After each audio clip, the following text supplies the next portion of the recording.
Hello, and welcome back to another video here on the channel. My name is Riley, and in today's video, we're doing something a little bit different, something I've never done before. I know lots of channels do this kind of thing, but I haven't, so I thought it would be fun. As the English Premier League draws closer, I thought it would be fun to do a little bit of a prediction, a table prediction. And as you may or may not know, I am an expert. I know everything. Sure. This will totally be an uneducated, totally probably wrong guess on what I think the table will be by the end of the season. So without further ado, let's jump into it. At number 20, coming in last and being relegated, Bournemouth.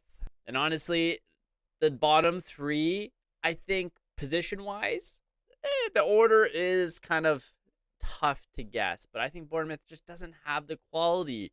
I think they are going down regardless of where they finish, whether it be 19th or 18th or 20th. They are not staying up. Next on this list is Fulham. Fulham has done some nice business in the transfer window, but I don't think they've done enough to stay up. I think they'll fare better than they did the last time they were in the Premier League, but I think by the end of the season, they are still going back down. At 18th, we got Brentford. They will also be relegated.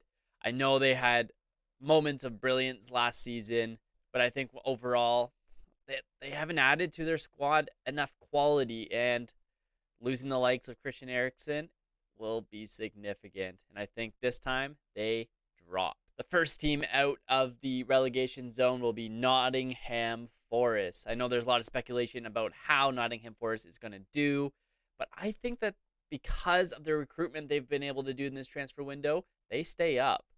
With the signings of guys like Jesse Lingard, getting Dean Henderson on loan. I know I'm just naming United players, but I think they have enough quality to avoid the drop. I think when you compare them to Fulham or even Brentford, obviously Bournemouth, I think they just have enough quality to stay up. And I think at the end of the day, they're gonna put up a good fight. They're gonna be tough. Will they win a lot of games? Probably not, but I think they'll do enough to stay up. Next up, we have Southampton. I know a lot of people have Southampton as one of the teams that will be relegated. I think they do enough to stay up. I think they'll be fighting against relegation most of the season, but I think at the end of the day, they do enough to stay up for now. Next up is Leeds. Leeds is one of those other teams that honestly they could drop. I think that they will definitely be at the bottom of the table and honestly could be close to relegation. I don't think it's quite at that point, but I think it's close. Losing the likes of Calvin Phillips, Rafinha will be significant. Combine that with the poor form that they showed at the end of last season, and honestly, it's going to be a rough season if you are a Leeds fan. Everton is next on the list, and honestly, they could be a lot lower, and it wouldn't surprise me if they are fighting for their lives by the end of the season. They just haven't done anything. They have no money. Losing Richarlison is massive, and honestly, Frank Lampard, your seat is going to be quite hot most of the season. Wouldn't be surprised if he gets the sacking come January. So number 13 is Crystal Palace. I believe Crystal Palace has done enough to probably avoid a relegation fight. I think they'll be in the middle of the table, and I really do like the signing of Decore. Probably not saying that correctly, but I do. I think that's a good signing. Obviously, he's not going to push them forward into top half fights for Europe, but I think that they will do enough to be a middle of the table club. Next on this list is Leicester City. I know previous seasons they've been a lot higher for obvious reasons, but I just don't think they've done enough. I don't think that they've done enough in the summer to warrant a higher place on this list. Number 11 is Wolves. Again, it's been a pretty underwhelming summer for them. I think that they will probably finish in the same kind of area that they finished last season, which is too bad because they have a lot of quality in that side, but I don't think that they have done enough to push themselves forward. Next, we have Aston Villa. Aston Villa, I've actually liked what they've been able to do. Picking up the likes of Kamara is huge. I am a huge fan of his, and I think that they will be competitive. Obviously, having Coutinho Coutinho home, or not home, but there will be helpful as well. And yeah, I think overall they should have a good season. Number 9 on the list, which is a surprise to myself, is Brighton. I think losing Bisoma, is that how you say it? I don't know. You know what I mean, hopefully. But losing him is significant, but I think they will remain competitive, and I think they'll surprise a lot of people this season. Number 8 is Newcastle. They'll be, I think, close to getting into the Europe talk, but I think that another transfer window, another off season will help them greatly. I think at this point they'll be fighting. At points in the season, it'll look like they're pushing for Europe, but I think at the end of the day they'll finish around 8th. They'll just miss out on that. They have made some good signings, obviously with Target and Bowman and Target and Nick Pope as well. So I think they'll be competitive. They'll fight hard. They'll play hard, but alas, they will miss out. Next up is West Ham. I think that they will continue their push forward. I think they will push for more than 7th, but I think at the end of the day they'll end up at 7th again. The retention of Declan Rice is huge. I know there's always talks about him leaving, but keeping him for another season, or at least another first part of the season, I think will help them greatly, because they are definitely a better side when he is playing. Number 6, my first controversial prediction, my first uneducated controversial prediction is Tottenham.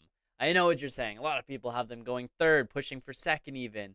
Well, I have a hard time with that just because it's Tottenham. You never know what you're going to get with them.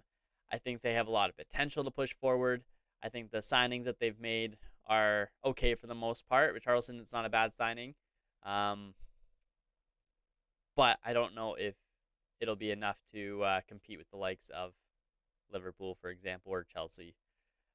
Even Arsenal, I think, had a better time. But if Son's run of excellent form continues, obviously between him and Harry Kane, if they're healthy and they can push and they can play hard, they could be significantly higher on this list. But as things currently stand at the end of July, they are going to be 6th place in the Premier League. Arsenal is up next, and they have done a ton of business. A lot of business that I'm a huge fan of, combined with the young players that they've already have in their squad. I think that they are going to be more competitive than Tottenham. I think they're going to be pushing for a top 4 spot, and honestly, they could definitely get it because of who is next on the list. At number 4, we have Man United. I know, a little bias, and yeah, there is a little bit of bias there. So maybe this is just me being optimistic, but I think this 4th place is contingent on Frankie de Jong actually moving to United and Cristiano Ronaldo returning to United.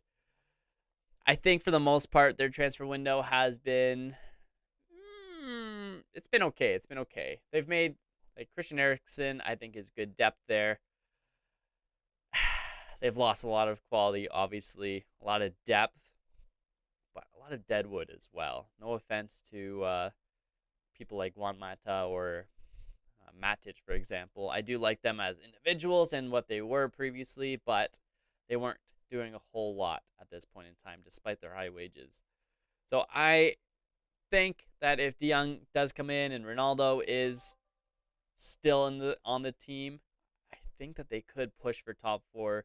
And this is my uneducated opinion, but I think they could do it. Number 3 is Liverpool. Again, I don't know if this is considered a controversial one or not. I think it's less so, but it is maybe a little bold. Not so much. I've had other bold ones in the top 7, but Liverpool. I think the Nunez signing is very good. I think that will be very nice, but I think outside of that, they haven't done a ton to compete with Man City, and honestly, I think Chelsea surpasses them as well, just because I absolutely love what Chelsea has done this transfer window. The runner-up spot here is Chelsea. Honestly, between Koulibaly and Raheem Sterling. I think those signings are amazing. I think they're both great players. And combine Raheem Sterling with honestly everyone else that's already in that team, and I think that is, yeah. I don't think they'll have an issue at number two. I think they'll be able to jump the likes of Liverpool and obviously Man United. They're already ahead of them, but yeah, they'll be the runners up. But they won't do enough to catch the leader, number one, Man City. I hate to say it, but it's Man City. How can you compete when they bring in people like Erling Haaland? I honestly just say his name, enough said. But adding Haaland to that side that's already so dominant is unfair. It is definitely like a football manager move, but I think they just dominate. I think the gap between first and second will be honestly significant. And I think from Man City at number 1 to West Ham at number 7 will be huge. I think that gap will be significant, to say the least. Between Erling Haaland, Calvin Phillips, I love that. I like that signing, and honestly, I don't know how he even gets into the team, but I think Man City takes it away. So I hope you enjoyed this video. It is a little bit different than what I usually do, but this is my uneducated opinion prediction for the upcoming 2022-23 English Premier League season final table. I probably by the end of the season, if I remember, will do a little recap to see how right I was, because I have saved all my guesses onto a spreadsheet. So I am curious how I will do at the end of the day. I am sure a lot of my predictions will be totally wrong, but it's still fun to do. So thank you very much. Subscribe to the channel, leave a like, leave a comment. Let me know what your predictions are. What I said that was totally inaccurate, totally wrong. Let me know. I love criticism. Be nice though, please. I'll see you in the next video. Bye-bye.